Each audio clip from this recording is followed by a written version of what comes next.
guys, it's Z.A.K here. Today, I'm going to show you, well, how to get into the hobby today.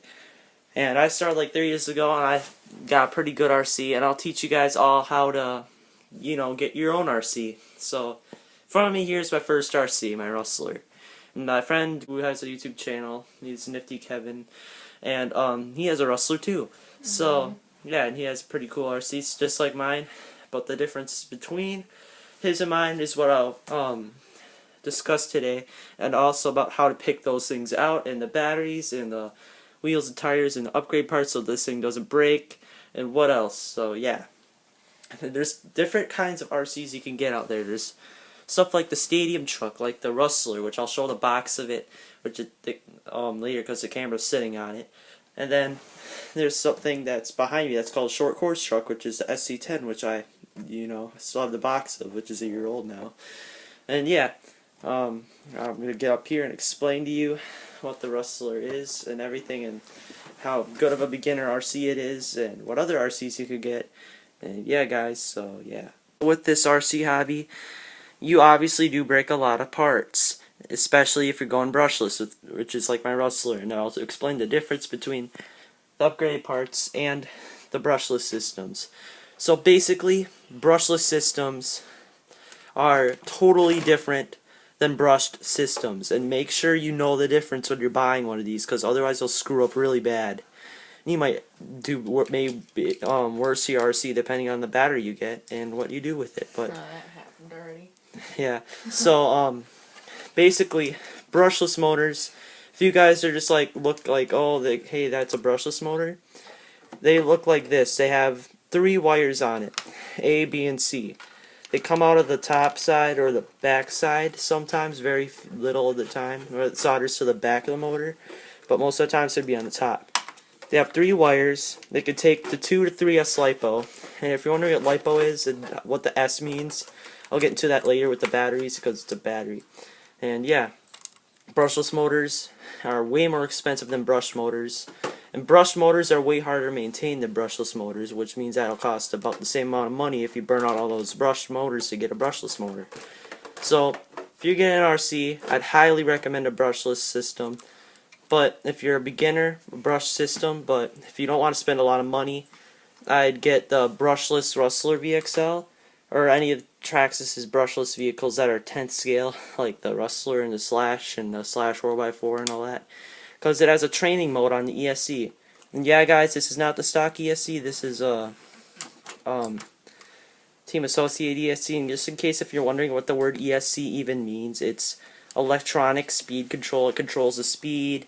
You can program your RC trucks and cars to do whatever, and yeah. That's also where all the power from the battery goes to. It's basically the brain of the RC. It just sends everything. And you can change out your motors to a variety of types. You can change out the ESCs. Millions of motors and ESCs out there. And yeah, just like the RC cars and trucks, there's millions of them.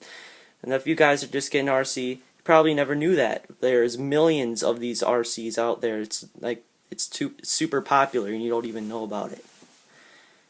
And yeah, so I'm going to get to the battery. I'm going to talk about batteries for your RCs and how you can get them and what good types are there and whatnot.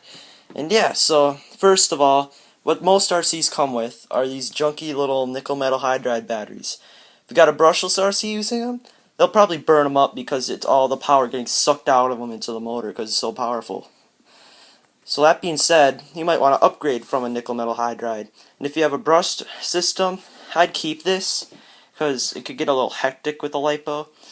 Brushless systems, yeah, I said before, that's a way better deal than getting a brushed system, especially from Traxxas. So here we have Lipos. There are 2 types of Lipos for 10th scale vehicles mainly.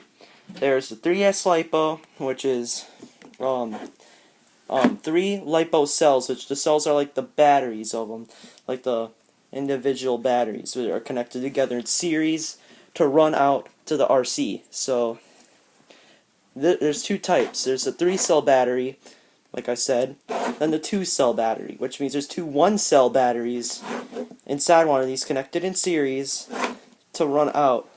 So it has a higher voltage. So the more S you get, which is a cell or whatever, I think it's called S, there's like 3S, 2S. So the more you go up, the more power. but most 10 scales can take, like Traxxas ones, they can only have up to 3-cell Lipo batteries.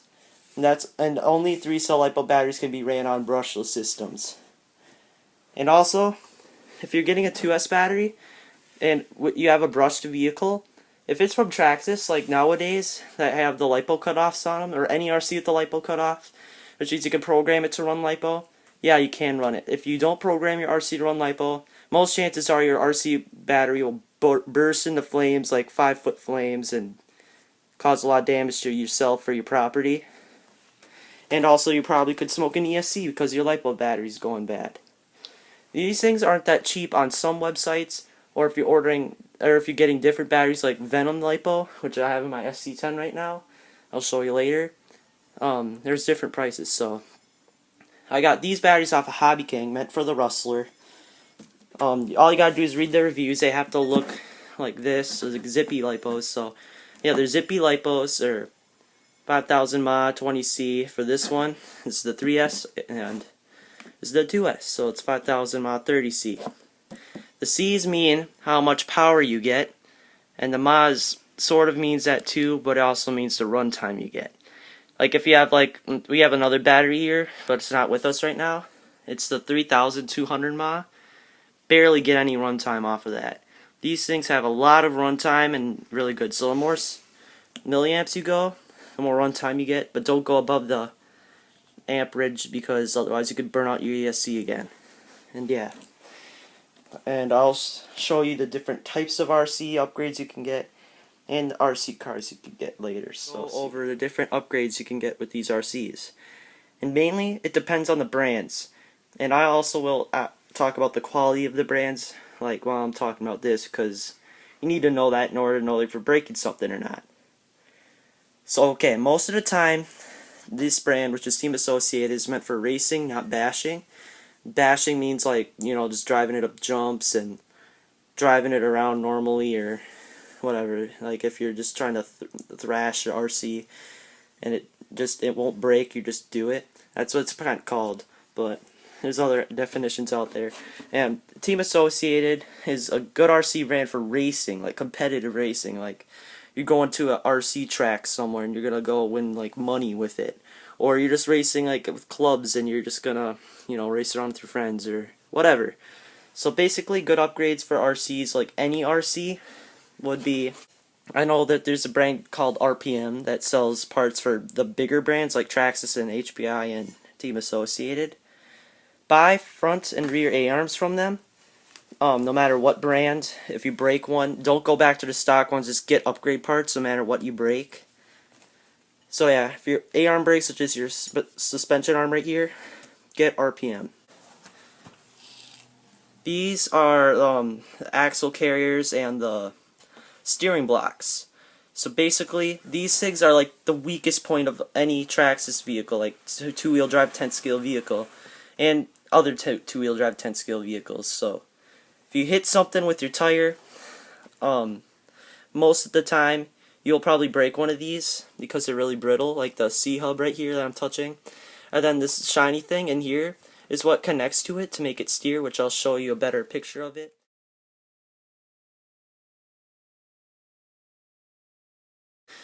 Yeah, that was the picture.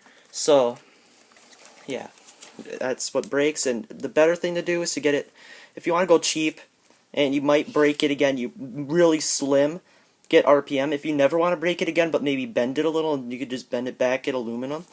Integ and GPM are really good brands to go with for those parts.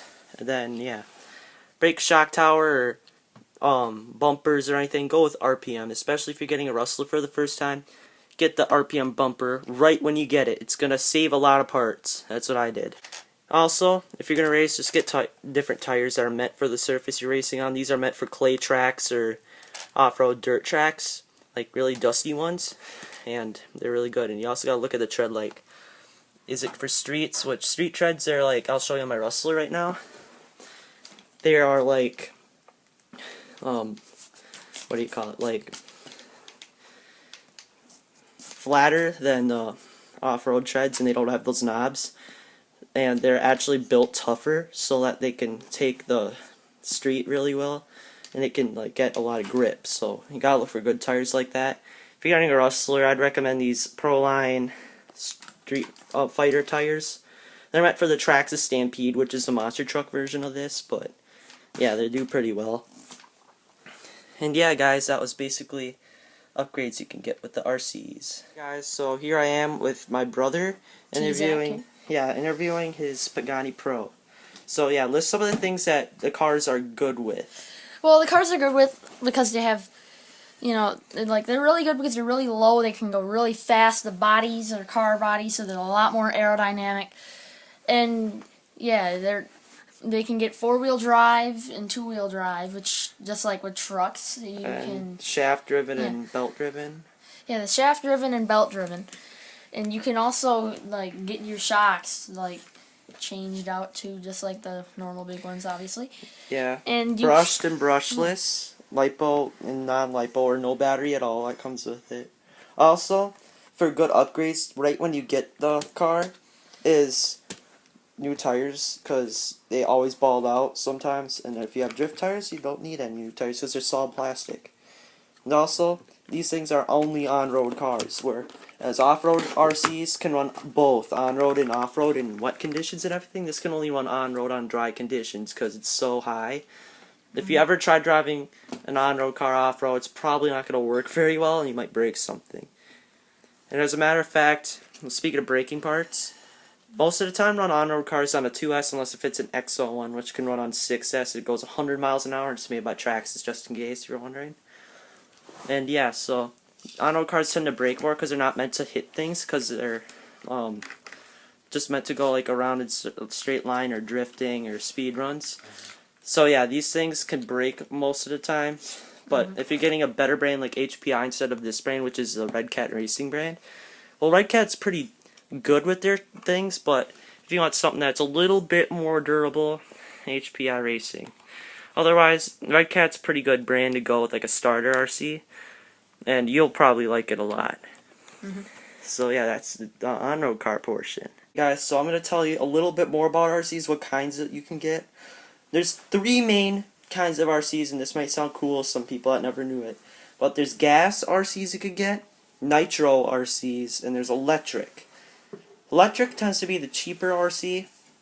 Nitro and electric tend to be for like the guys who've been in the hobby for about 5 years that know how to tune RCs. Because they need a lot of work, and if you screw up, you blow up your engine. But yeah, if you want to get into the hobby and you want to go with a gas or electric or nitro, that just throwing it out there, that's the brands, and not the brands, types. And yeah, nitro runs on this special fuel. It's called nitro fuel. And you could get different mixtures of it. And then if you're running gas, you can only use gas, but you have to mix it with oil for some engines, so it has an oil mix. And yeah, guys, this is the size portion, because no matter what size RC you get, it's basically the same thing: brush, brushless, on-road, off-road, gas, nitro, 4-wheel drive, 2-wheel drive, shaft driven, belt driven, brushless, brushed. It's basically the same thing but scaled down. The only thing I have to say about this: scaled down RCs, like the 18th scales and 16th scales, are going to be way cheaper because they're smaller, use less material. They're basically going to be like the same thing as the big ones, but smaller. I got my RC batteries.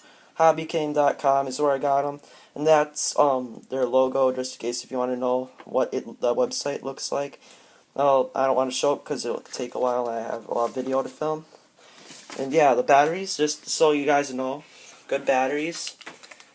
These are the Zippy 5,000 mAh batteries. Like anything that's over 4,000 mAh, 3,000 mAh, you're getting a good deal. It's something that's not down there. It's something that's like 5,000 mAh.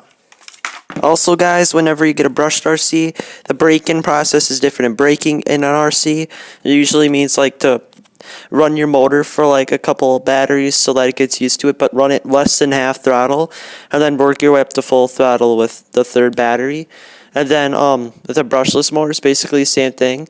And yeah, you can look up videos online on how to brake in your motors, because I don't want to really make a video because I don't want to buy another motor. And yeah, see you guys.